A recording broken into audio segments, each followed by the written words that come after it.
네, 또 참 오랜만에 또 여러분 앞에서 이렇게 말씀을 나누게 됐습니다. 어, 제가 오늘 이 강단에 올라오기 전에 인터넷 뉴스를 하나 잠깐 보게 됐습니다. 우리나라가 예전에는 4만 4온이었는데 요즘 날씨가 너무 추워졌죠, 그죠? 그래서 14만 2온이랍니다. 그 온난화 때문에 북극에 있는 그 제트 기류가 느려졌대요. 그래서 북극에 있는 그 아주 추운 기온이 우리나라가 있는 이 남쪽까지 직접적으로 영향을 미치게 됐다라고 합니다. 참 우리의 삶도 춥고 외롭고 때로는 겨울 같고 참 지나가지 않을 것 같은데 참 이렇게 날씨까지 왜 이렇게 도와주지 않는 건지. 그래서 주변에 보면 참 감기 걸리신 분들이 정말 많은 것 같고요. 몸이 컨디션이 별로 안 좋은 분들도 많은 것 같습니다. 그런데 그럼에도 불구하고 또 이렇게 또 하나님을 예배할 수 있도록 여기까지 인도하신 하나님의 은혜가 참 귀한 것 같습니다. 우리 말씀을 좀 나누기 전에 우리 서로에게 좀 격려가 되는 한마디씩 했으면 좋겠습니다. 건강하세요. 이렇게 한번 격려했으면 좋겠습니다. 여러분 아프지 마세요. 건강하세요.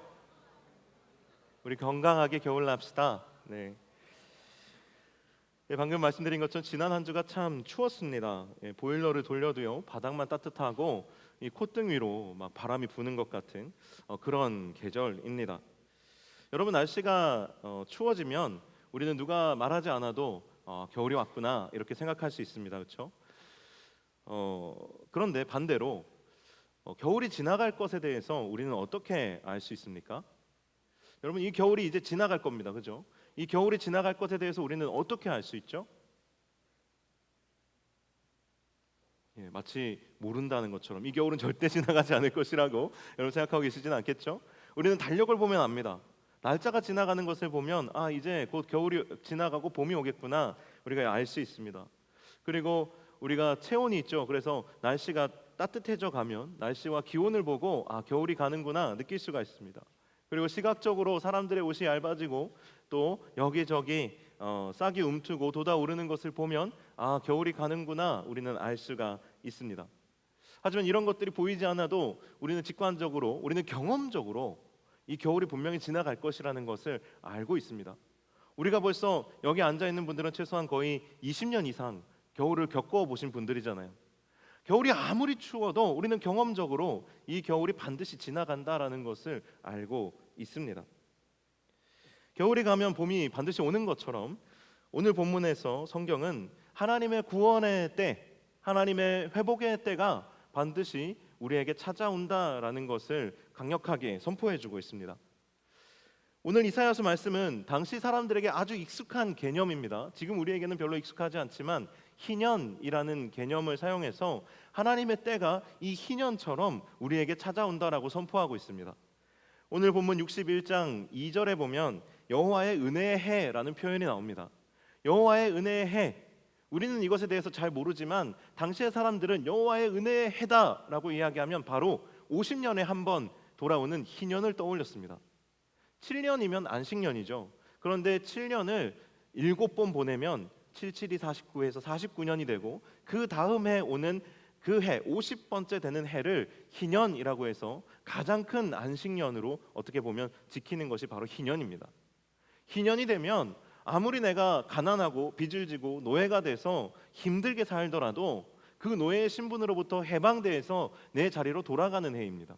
그리고 내가 너무 가난해서 빚을 지고 나의 모든 기업을 다른 사람들에게 빼앗겼다 할지라도 희년이 되면 우리 조상이 나에게 물려줬던 그 땅, 그 기업을 다시 돌려받는 것이 바로 희년입니다. 그래서 당시의 유대인들은 이 희년을 그 어느 때보다 간절하게 기다렸습니다.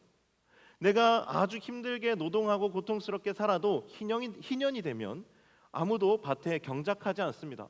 한 해는 땅도 쉴 수 있도록 땅에 쉼을 줍니다. 그러면 사람들에게 노동으로부터 자유해질 수 있는 기회가 생깁니다. 그래서 이스라엘 백성들은 50년에 한 번 이 희년이 오면 진짜 하나님이 주시는 안식을 체험해 보는 시간을 가졌습니다. 오늘 본문 말씀 61장 1절에 보면 이렇게 되어 있습니다. 주 여호와의 영이 내게 내리셨으니 이는 여호와께서 내게 기름을 부으사 가난한 자에게 아름다운 소식을 전하게 하려 하심이라. 나를 보내사 마음이 상한 자를 고치며 포로된 자에게 자유를, 갇힌 자에게 노임을 선포하며. 2절입니다. 여호와의 은혜의 해와 우리 하나님의 보복의 날을 선포하여 모든 슬픈 자를 위로하되. 이처럼 가난하고 또 눌려 있고 그리고 마음이 상하여 있고 또 포로되어 있고 갇혀 있는 자들에게 자유와 또 회복을 선포하는 이 희년과 같은 은혜의 해가 너희에게 다가오게 될 것이다. 당시의 유대 사람들은 바벨론의 포로로 잡혀가 있던 시절이었습니다. 이 메시지가 이들에게 선포된다는 것은 50년에 한 번 희년이 찾아오듯이 포로된 우리에게도, 끝을 알 수 없는 이 포로된 우리에게도 반드시 여호와의 구원의 날이 올 것임을 한 예언자의 입을 통해서 선포하고 있는 것이죠. 재미있는 것은 이 구원의 말씀이 그저 한 번 성취된 것으로 끝나는 것이 아니라 점진적으로 계속해서 이것이 응답되어지고 있다라는 것입니다. 당시의 사람들에게는 이 포로됨에서 자유함을 얻는 것이 가장 큰 화두였습니다. 우리가 일본의 식민지로 지배를 당하던 시절에 우리 민족, 우리 조상들이 늘 꿈꿔왔던 우리의 민족이 자유를 얻고 해방되는 것, 그것을 기다렸던 것처럼 이들도 또한 똑같이 이 포로로부터 해방될 것을 기다렸습니다. 그런데 하나님께서 그 해방을 이루어 주셨죠. 이 말씀이 응답되어진 것입니다. 그리고 그로부터 또 한참의 시간이 흐른 후에 하나님께서는 예수 그리스도를 이 땅에 보내심으로 인하여 우리를 죄와 사망으로부터 해방하셨습니다. 예수님께서 누가복음 4장에 하나님께서 나에게 주신 사명이라고 천명하신 것이 바로 이사야서의 61장 이 1절과 2절 말씀입니다. 누가복음 4장을 찾아보시면 똑같은 내용을 예수님께서 회당에서 읽으시면서 이 말씀이 이제 임하였다, 응답되었다라고 말씀하셨던 것이죠. 바로 나로 인하여 이 말씀이 응답되었다라는 겁니다. 눌린 자들, 포로된 자들, 이제 나로 인하여 자유와 해방을 경험하게 될 것이라고 예수님이 말씀하셨습니다. 그리고 또한 동시에 이제 곧 다시 오실 주님, 이제 하나님께서 마지막 때에 예수 그리스도를 다시 보내심으로 인하여 우리에게는 지금까지 경험하지 못했던 가장 큰 승리, 또 가장 큰 자유와 회복을 우리는 맛보게 될 것입니다. 그렇게 다시 한번 우리에게 이 말씀이 응답되어질 것이라는 겁니다. 우리의 개인의 삶에서는 어떻습니까? 큰 구속사적 관점에서는 주님이 다시 오실 때가 우리에게 가장 큰 회복의 때이지만 우리의 개인의 삶에서도 이 말씀은 동일하게 적용이 됩니다. 과거 이스라엘 백성들에게만 응답되었던 말씀이 아니라 나의 삶에도 하나님의 구원의 때가 반드시 다가온다라는 것입니다. 지금은 내가 내 인생의 겨울, 모든 것이 죽어버리고 낙엽이 떨어져서 썩어버리듯이 내 인생이 더 이상 생명이라고는 찾아볼 수 없을 정도로 절망적인 시간을 보내고 있다 할지라도 여호와의 구원의 때가 반드시 올 것이라는 것입니다. 사랑하는 여러분, 이것을 믿을 수 있는 사람은 아주 복을 얻은 사람입니다. 그 복을 누리는 사람입니다. 이것을 믿을 수만 있다면, 이것을 나의 믿음으로 고백할 수만 있다면 그의 삶은 아주 복된 삶이며 아주 행복한 삶입니다. 왜냐하면 그의 삶은 이 믿음으로 인하여 여호와께서 나를 반드시 구원하실 것이다, 하나님의 구원의 때가 나를 향하여 다가오고 있다, 이 고백을 가지고 있는 사람이라면 어찌 낙담할 수 있겠습니까? 늘 하나님이 주시는 소망과 은혜가 그의 삶에 가득할 것입니다. 사랑하는 여러분, 뭔가 조금 절망이 드시죠? 왜냐하면 나는 이게 믿어지지 않으니까요. 그런데 이 말씀을 묵상하면서 저에게 주신 하나님의 은혜가 있었습니다. 여호와의 날은, 하나님의 구원의 때는 우리의 믿음에 달려있지 않다라는 겁니다. 내가 믿든지 내가 믿지 못하든지 그와 상관없이 하나님의 때는 반드시 다가온다라는 거예요. 그것을 믿는 자는 흔들리지 않고 요동하지 않고 그것을 기다릴 수 있는 마음의 평강과 은혜가 있음으로 인하여 감사하지만, 내 믿음이 연약하여 때로는 나의 상황에 절망하여서 그것을 믿을 수 없다 할지라도 너무나도 감사한 것은 내가 겨울을 지나고 있다 할지라도 하나님의 때는 여전히 가까워지고 있다라는 겁니다. 나의 어떠한 공로에 의해서 그것이 가까워지는 것이 아니라 하나님의 전적인 은혜로 인하여서 하나님의 구원의 때는 지금도 우리를 향하여 점진적으로 점점 더 이루어지고 다가오고 있다라는 겁니다. 여러분, 이것이 얼마나 감사한지요.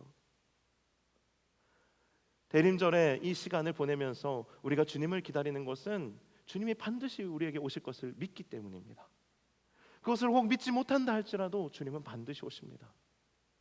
성경은 우리에게 이것을 믿도록 하기 위해서 기록된 것이기도 하지만 우리가 믿지 않는다 할지라도 이것은 주님의 다시 오심의 표적이며 주님의 다시 오심의 표지입니다. 그래서 주님은 반드시 이 말씀대로 다시 오시는 것이죠. 이 말씀대로 우리를 반드시 회복시키시는 것이죠. 할렐루야. 하나님이 우리를 반드시 회복시키실 것입니다. 그래서 우리가 믿든지 아니 믿든지, 믿을 수 있든지 없든지, 우리는 이 겨울과 같은 절망의 시기, 기다림의 시기는 그렇지 않습니까? 우리가 기다린다라는 것은 지금 우리가 어둠 가운데 있다는 것을 의미합니다. 우리가 기다린다는 것은 우리가 인내하고 견뎌야 하는 인고의 시간을 보내고 있다는 의미이기도 합니다. 우리의 인생이, 우리의 삶이 지금은 겨울의 시기를 지나고 있다라는 것을 의미하기도 합니다. 그래서 우리는 이 인생의 극한의 시기를 돌파할 수 있는 영적인 원리를 우리는 배워야 할 필요가 있고 훈련해야 할 필요가 있습니다. 여러분 한번 생각해 봤습니다. 혹한에 맞먹는 극한의 장소가 어딜까?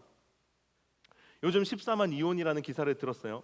그런데 그 기사를 이렇게 쭉 듣는데 이런 이야기를 하더라고요. 북극 강제 체험을 하고 있다고요. 우리나라가 지금 북극을 강제로 체험하고 있대요. 너무 추워서. 우리의 인생이랑 너무 비슷하다는 생각이 들었어요. 내가 북극 체험을 하고 싶은 게 아니잖아요. 여러분 혹시 지금 북극 체험을 하고 싶어서 기도해서 지금 우리나라가 지금 북극 체험을 하고 있는 분 계십니까? 그렇지 않죠. 전혀 그렇지 않죠. 강제로 북극 체험을 하고 있는 것처럼, 강제로 겨울을 체험하고 있는 것처럼 우리의 인생도 우리가 원해서 고난받는 사람은 없습니다. 우리의 인생이 늘 가변적이기 때문에 우리의 인생은 늘 나의 예상과는 달리 강제로 북극을 체험하기도 하고 겨울을 경험할 수밖에 없는 인생을 살아갑니다. 그래서 한번 찾아봤어요. 이 극한의 상황에서, 이 북극에서, 이 겨울에서 살아남을 수 있는 방법이 뭐 있을까 찾아봤어요. 근데 그건 잘 찾아지지 않고요. 다른 극한의 장소를 우리가 돌파하는 것에 대한 책이 한 권 있더라고요. 그 스티브 도나휴라는 사람이 쓴 사막을 건너는 6가지 방법이라는 책입니다. 여러분 북극과 사막 이 둘 중에 어떤 게 더 극한일까요? 만만치 않죠, 그죠? 이제 각자의 의견이 분분할 수 있지만 만만치 않습니다. 그래서 이 책을 좀 한번 살펴보기 시작했습니다. 도대체 어떻게 하면 이 사막, 이 극한의 공간, 사람으로서는 참 돌파하기 어려운 이 난관을 어떻게 뚫어낼 수 있을까? 여기에는 어떠한 이 현실적인 부분과 이 영적인 부분이 맞닿아 있을까? 이 스티브 도냐우유라는 사람은 이 사막을 건너는 방법 중에 첫 번째를 이렇게 꼽습니다. 지도를 버리고 나침판을 따라가라라고 이야기합니다. 여러분 지도는 어떤 곳에서 필요합니까? 지도는 건물들이 있고 랜드마크가 있는 지역에서 필요합니다. 산이 보이고 그 산이 뭐 10년이 지나도 20년이 지나도 없어지지 않는 그런 상황에서 유용한 것이 지도입니다. 우리 범박산 아니면 저쪽에 있는 범박산은 없어지나요? 없어졌나요? 그렇지 않죠. 범박산 같은 거. 예? 원미산 죄송해요. 원미산 같은 거. 원미산 같은 거 없어지지 않죠. 잘 없어지지 않죠. 그런 것이 있을 때 필요한 것이 지도입니다. 그런데 우리가 사막에 가면 어떻죠? 사막의 지형은 늘 변합니다. 바람에 따라서 사고가 밀려갑니다. 이 산이 여기 있다가 내일은 저쪽으로 옮겨갑니다. 그래서 사막에 있을 때에는 우리는 지도를 보고 도무지 길을 찾을 수가 없는 것이죠. 그래서 사막에서 중요한 것은 지도가 아니라 이 나침반, 방향을 따라서 가는 것입니다. 우리의 인생에 여러분 어떻습니까? 길이 보이지 않을 때 우리가 어려운 이유는 뭐죠? 랜드마크가 보이지 않기 때문 아닙니까? 여러분 우리의 인생에서 우리는 흔히 지도를 따라가는 경우가 많습니다. 여러분 영적인 의미에서 지도는 우리의 계획입니다. 내가 이쪽 길로 가서 저쪽으로 가야지. 내가 원하는 목표를 지점을 설정해 놓고 그 길을 어떻게 갈까를 내가 계산하고 내가 만들어 놓은 길이 바로 지도입니다. 그 길을 따라가는 것이죠. 그런데 오늘 자고 일어나니까 그 계획이 완전히 틀어져 있는 겁니다. 갑자기 원미산이 없어진 거예요. 여러분 그럼 어떻게 하시겠습니까? 내가 어떤 대학을 가려고 하는데 어느 날 갑자기 그 대학이 없어진 거예요. 내가 어떤 진로로 가려고 하는데 어느 날 갑자기 그 직종이 전망이 어두워진 거예요. 여러분 그럼 어디로 가시겠습니까? 나는 한 길만에 가려고 여기까지 왔는데 내가 계속해서 그 문턱에서 낙방하는 거예요. 여러분 어떻게 하시겠습니까? 우리의 인생의 계획은 우리의 뜻대로 되지 않는 경우가 많습니다. 어떻게 보면 우리가 사는 세상은 사실 늘 가변적입니다. 그렇지 않습니까? 늘 가변적이기 때문에 내가 아무리 계획을 세워도 그 계획대로 되는 일이 생각보다 별로 없습니다. 우리가 흔히 남들을 볼 때는 다 계획대로 잘 되는 것 같죠. 그러나 그 사람의 인생을 뜯어보면 전혀 그렇지 않습니다. 모든 일이 계획대로 되는 사람이 어디에 있겠습니까? 여러분, 모든 일이 내 뜻대로 되는 사람이 어디에 있겠습니까? 내 인생을 들여다보면 나의 인생이나 다른 사람의 인생이나 사실은 별로 다를 것이 없는 것이 계획대로 되지 않기 때문 아닙니까? 우리가 사는 세상이 변하기 때문에 우리는 늘 우리의 계획이 무너지는 것을 체험합니다. 마치 사막과 같죠. 마치 어둠을 걷는 겨울의 시기를 보내는 것과 같습니다. 사막을 걷는 동안에는 사막이 언제 끝나는지 알 수 없습니다. 하지만 분명한 것은 나침반을 들고 한 방향으로 계속해서 걸어가면 그 끝에는 사막의 끝지점이 있다라는 겁니다. 지도가 우리가 세운 계획이라면 여러분, 나침반을 따라간다라는 것은 어떤 의미일까요? 나침반을 따라간다라는 것은 변하지 않는 것을 따라간다라는 겁니다. 하나님의 말씀과 언약을 따라간다라는 거예요. 하나님의 약속을 의지하여 간다라는 겁니다. 당장은 이루어지지 않아도 하나님의 약속을 믿고 걸어가면 그분은 반드시 응답하시는 분이시라는 그 사실을 믿고 나아가는 것입니다.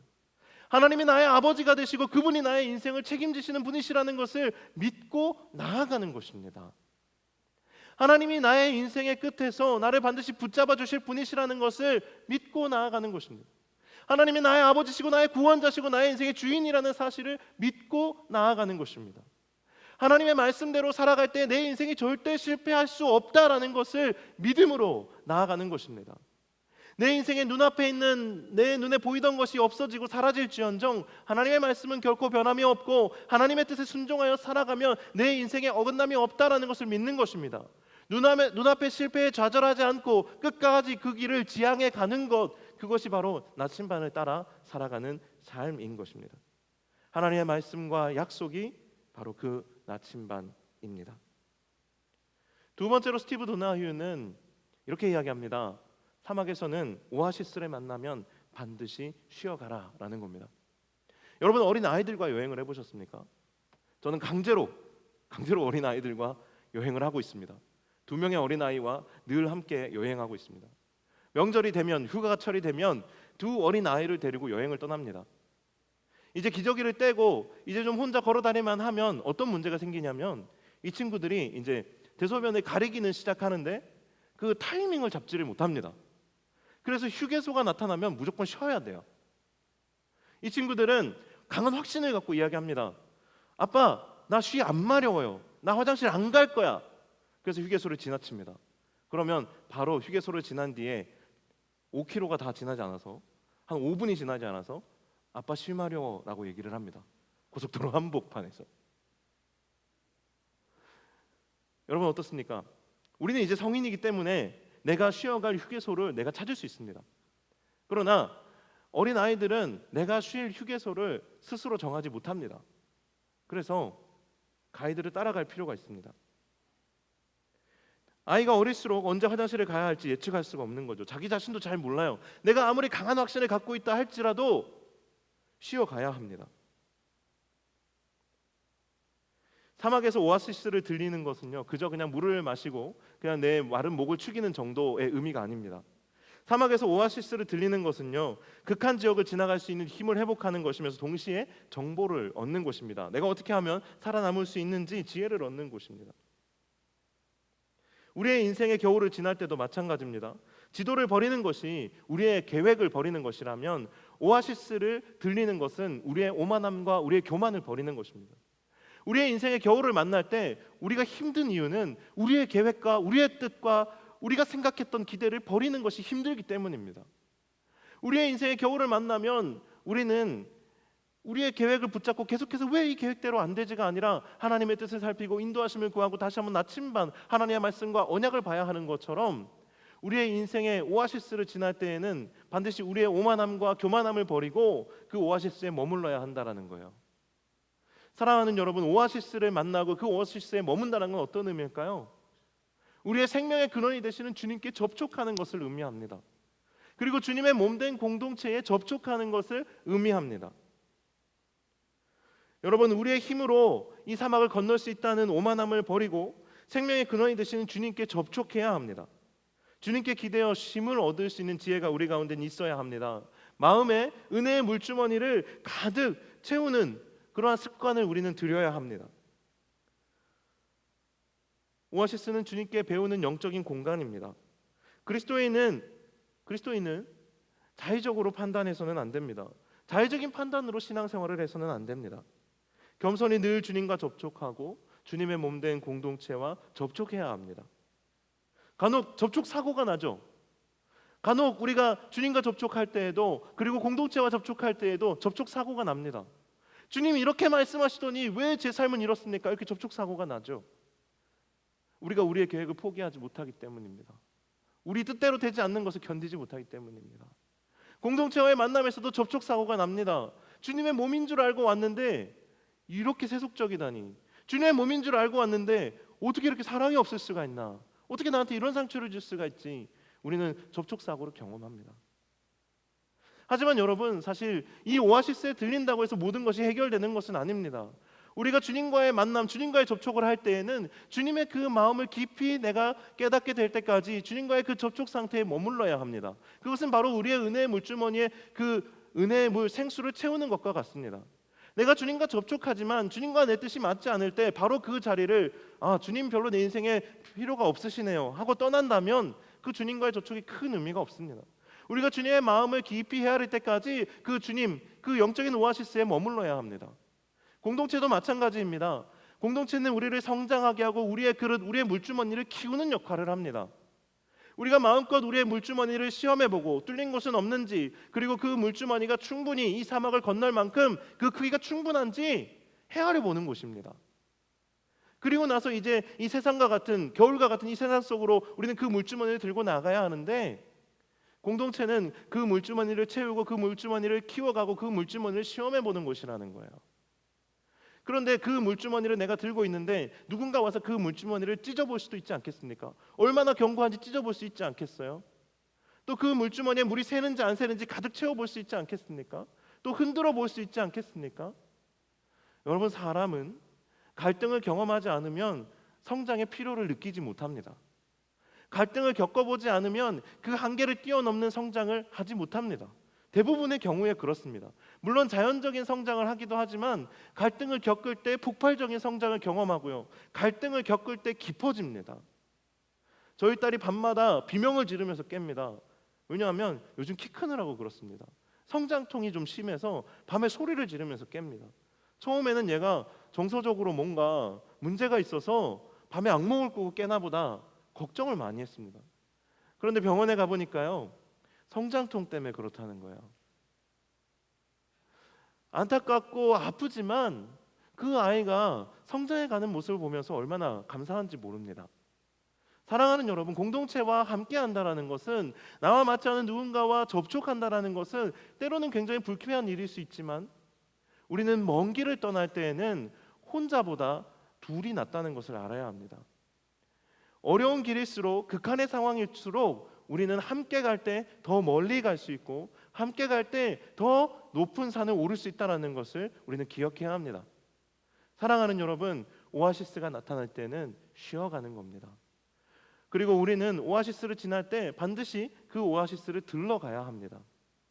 그냥 나는 뭐 괜찮아, 오늘은 지금 바쁘니까 그냥 패스하는 것이 아니라 챙겨가야 하는 것이 바로 영적인 오아시스인 것입니다. 세 번째로 6가지인데 3가지만 할 거예요. 여러분 걱정하지 마세요. 6가지 방법이었지만 뒷부분에 보니까 앞부분에 많이 포함되는 내용들이 있더라고요. 세 번째는 모래 웅덩이, 자동차가 웅덩이에 빠지면 바퀴에 바람을 빼라라는 거였습니다. 여러분, 미국에 가면, 미국이 아니라 이제 다른 이제 영상을 봤는데 이런 자동차 경기 중에 이런 게 있더라고요. 락 크롤링이라는, 들어보셨습니까? 락 크롤링이라는 자동차 경주가 있습니다. 이 자동차 경주는 어떤 거냐면 자동차로 바위를 오르는 경기입니다. 바위산이 있어요. 바위산, 아주 가파른 바위산이 있는데 자동차로 그 바위산을 오르는 거예요. 제 차가 K3예요. K3를 타고 바위산을 오를 수 있을까요? 이제 못 오르죠. 그것을 위해서 이제 자동차를 이제 개발하고 연구하고, 그래서 그 바위산을 올라내는 이제 경기인데, 그 바위산을 오를 때 그 바위산을 잘 오르는 방법 중에 하나가 타이어에 바람을 빼는 겁니다. 여러분, 타이어의 바람을 왜 뺄까요? 타이어의 바람을 빼는 이유는 타이어의 바람을 빼면 땅과 지면과 맞닿아지는 부분의 면적이 넓어집니다. 이해가 되세요? 빵빵한 풍선은 손에 올려놨을 때 손에 닿는 부분이 작죠. 하지만 풍선의 바람을 빼면 뺄수록 내 손에 착 달라붙는 느낌이 듭니다. 이것과 똑같은 원리입니다. 그래서 바닥에 닿는 면적이 넓을수록 그 바닥으로부터 힘을 받아서 자동차가 높은 바위를 오르기도 하고, 이제 사막이나 모래토양에서 웅덩이에 빠졌을 때 빠져나올 수 있는 힘을 얻기도 하는 것이죠. 우리의 인생을 지나가다 보면 깊은 웅덩이에 빠질 때가 있습니다. 내 힘으로 빠져나오기가 어려울 때가 있다는 거예요. 그때 우리가 어떻게 해야 되냐는 겁니다. 그때 타이어의 바람을 빼듯이 땅에 납작 엎드리라는 거예요. 주님 앞에 밀착하라는 겁니다. 주님 앞에 자세를 낮추라는 겁니다. 우리의 인생의 끝을 알 수 없는 겨울이 찾아와서 내 삶의 내면이 모두 황량해질 때 우리는 다른 무엇보다도 납작 엎드려서 주님을 향한 접지력을 높여야 하는 것입니다. 운동을 배울 때 자세를 낮추면 안정감이 나옵니다. 제가 요즘 탁구를 치거든요. 탁구를 칠 때 교만하게 한쪽 손을 주머니에 넣고 이렇게 치면 물론 실력이 있으면 잘 칠 수 있겠죠. 하지만 정말 기민하게 오는 모든 공을 받아내려면 자세가 이래야 합니다. 이래야 해요. 마치 내가 복싱 선수처럼 몸을 움츠리고 어느 곳이든지 튀어나갈 준비를 해야 우리는 모든 상황에, 어떠한 상황에든 대처할 수 있는 것처럼, 우리의 인생이 위기에 봉착해 있다면 우리는 다른 어떠한 자세보다도 우리의 자세를 낮추고 주님께 밀착하는 습관이 우리에게 필요한 것입니다. 그 자세를 배우는 것이 우리에게 필요한 것이죠. 말씀을 맺겠습니다. 여러분, 사실 다시 오실 주님, 그리고 인생이 끝날 것 같지 않은 이 고난의 마침표를 찍을 그 주님의 구원을 기다린다라는 것은 사실 굉장히 어렵고 힘든 일입니다. 하나님이 나를 언제 도와주실까? 도대체 하나님이 나를 언제 구원해 주시는 거야? 주님은 다시 오신다는데 도대체 언제 온다는 거야? 이것을 기다리는 것은 사실 아주 어려운 일이죠. 그러나 정말 이것이 믿어진다면 얼마나 큰 복이겠습니까? 사람들 중에는 다른 사람들이 눈에 보이지 않기 때문에 시도하지 않는 일을 시도하는 사람들이 있습니다. 콜롬비아에 파울로 루가리라는 사람이 있습니다. 이름 이상하죠. 루가리라는 사람이 있어요. 이 사람이 자기의 고향이었던 것 같아요. 자기의 고향이 사막화된 겁니다. 그 비차다 지역이라는 곳인데, 자기가 살던 그 고향 땅이 사막화되어서 먼지만 날리고 생명이 없는 땅으로 황량해져가는 모습을 보면서 이 사람이 다른 사람들은 한 번도 꿈꿔보지 못했던 이곳에 내가 나무를 심어야 되겠다. 이곳에 내가 숲을 만들어야 되겠다. 이 땅을 내가 회복시켜야 되겠다. 이 사람이 그 사막에 나무를 심기 시작했습니다. 여러분, 사막에 나무 심어 보셨습니까? 잘 심어지지 않아요. 그 나무가 잘 자라지 못합니다. 그런데 여러분, 나무를 사막에 심어내는 방법이 있습니다. 여러분, 어떻게 하면 되는지 아십니까? 사막에 나무를 심는 방법은 이 사막에 나무가 심어질 때까지 계속 심는 겁니다. 뭔가 말이 안 되는 것 같죠? 우리가 의미 없다고 여겨지는 그 시도를 믿음을 가지고 계속 해나가는 겁니다. 사막에 나무를 심기 시작했습니다. 카리브 소나무라는 것을 계속해서 그 땅에 심기 시작했어요. 계속해서 실패했습니다. 사막에 나무가 살 수 없죠. 하지만 그 나무를 계속해서 그 땅에 심어가는 과정 속에서 그 땅에 소나무의 낙엽이 떨어져서 그 땅을 카펫같이 덮기 시작했습니다. 그러니까요, 그 소나무 잎이 수분 증발을 막고 씨앗이 손실되는 것, 열기로 인해서 씨앗이 손실되는 것을 이제 막아주기 시작했어요. 계속해서 나무를 심고 또 심자 점점 그 나무가 이제는 싹을 틔우고 자라서 자리를 잡을 수 있을 만큼이 되기 시작했습니다. 한 그루가 세워졌습니다. 또 한 그루가 세워졌습니다. 그렇게 나무가 더불어 계속해서 세워져 가는 동안에 그 땅에 회복이 되기 시작했어요. 그런데 놀라운 것은 그 땅은 그저 구름이 지나가는 곳이었습니다. 구름이 없는 곳이었어요. 사막이었습니다. 그런데 나무가 심겨지고 그 땅에 온도의 변화가 생기기 시작하니까 이제는 구름도 그 땅에 머물러 가기 시작하는 겁니다. 그 땅에 이제는 정말 비를 내려주기 시작하는 거예요. 힘들게 웅덩이에서 물을 퍼다 나르지 않아도 이제는 하늘에서 비를 내려주는 땅이 되었습니다. 과거에는 사막과 같은 땅이었던 곳이 이제는 그 땅에 정말 신선한 시내가 흐르기 시작했던 거예요. 그리고 그 물이, 우리 에비앙, 막 옛날에는 에비앙 비싸다고 안 먹고 막 그랬는데 막 에비앙 하나 사면 굉장히 자랑하고 그랬죠. 프랑스 뭐 물이라고 이렇게 자랑하고 그랬는데 그 에비앙보다도 훨씬 더 깨끗하고 신선한 물이 그곳에서 이제는 수출이 되기 시작했다라는 거예요. 저는 이 글을 읽으면서 정말 깜짝 놀랐어요. 정말 이 믿을 수 없는 일을 해낸 사람도 대단하지만 그 사람 안에 정말 믿음이 있었다라는 것이 더 대단하다라는 거예요. 정말 누구도 기대할 수 없는 곳에 믿음을 두고 그 일을 해낼 수 있었던 것은 이 사람은 다른 사람들이 볼 수 없는 믿음을 가지고 이 땅에 반드시 숲을 이루게 될 것을 기대하며 그 나무를 계속해서 심었던 것이죠. 우리의 인생은 겨울을 지나고 있지만 우리에게 믿음이 있든지 믿음이 없든지와 상관없이 하나님의 때가 가까워지고 있습니다. 여호와의 구원이 내가 기다리든 기다리지 않든 여러분에게 다가오고 있다는 사실을 여러분 기억하게 되시기를 축복합니다.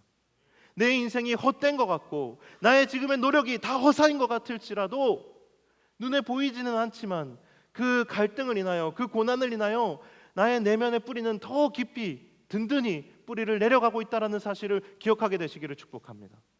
하나님의 나라는 어느 날 갑자기 뿅 하고 나타나는 것이 아니라 마치 겨울을 지나 싹이 돋아오르듯이 또 가지에 움이 트듯이 고난을 뚫고 우리를 찾아온다라는 겁니다. 깊은 어둠을 지날 때 그 어둠을 뚫고 우리에게 서서히 다가오고 찾아온다라는 겁니다. 새벽이 오지 않을 것 같지만 봄이 오지 않을 것 같지만 이 땅에서 풀 한 폭이 솟아오르지 않을 것 같지만 씨앗이 있다면 생명이 있다면 거기에서 움이 돋고 싹이 나는 것처럼 우리의 영혼의 회복이 찾아올 것입니다. 오늘 본문의 마지막 구절이 있었죠. 오늘 본문 말씀의 마지막 구절을 같이 한번 읽기를 원합니다. 이사야서 61장 11절의 말씀입니다. 함께 읽겠습니다. 땅이 싹을 내며 동산이 거기 뿌린 것을 움돋게 함같이 주 여호와께서 공의와 찬송을 모든 나라 앞에 솟아나게 하시리라. 우리의 인생이 겨울과 같을지라도 하나님은 사랑으로 우리를 움돋게 하실 것입니다. 우리 가운데 주님의 회복이 속히 임하게 될 줄로 믿습니다.